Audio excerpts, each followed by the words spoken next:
Dans la tradition chrétienne, l'Ascension est la fête de la montée de Jésus vers Dieu, son Père. D'après les Écritures saintes, 40 jours après Pâques, Jésus mort et ressuscité se serait élevé et aurait disparu dans les apôtres. À Parakou, les fidèles chrétiens catholiques célèbrent cette fête. Ils sont nombreux, ces derniers, à écouter les évangiles du Père célébrant la messe de ce jour. Si Jésus est assis à la droite du Père, c'est parce qu'il est égal au Père, c'est parce qu'il est Dieu. Et quand nous disons que Jésus est assis à la droite du Père, c'est qu'après sa passion, sa mort et sa résurrection, Jésus entre dans une gloire spéciale avec Dieu. Jésus occupe désormais une place d'honneur et de gloire.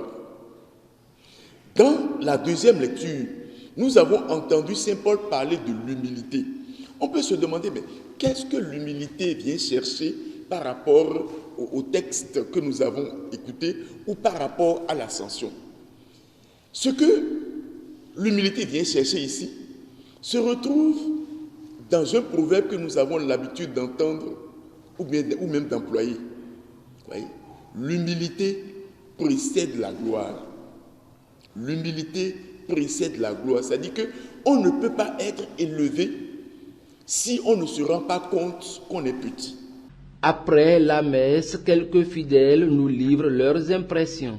Naturellement, vous devez le savoir, c'est celle d'une joie, d'une très très grande joie d'ailleurs de connaître cette journée. Pour celui qui connaît correctement, cette journée doit être une journée considérée comme une journée de fête, un dimanche ordinaire, là où tout le monde doit participer à la messe. Tout chrétien que nous sommes, c'est la montée de Jésus vers le Père qui nous donne la joie. Et c'est ça qui fait notre fierté d'être chrétien catholique. Et par la foi que nous avons en Dieu, nous savons que Jésus est monté et il est assis à la droite du Père. C'est une grande fête.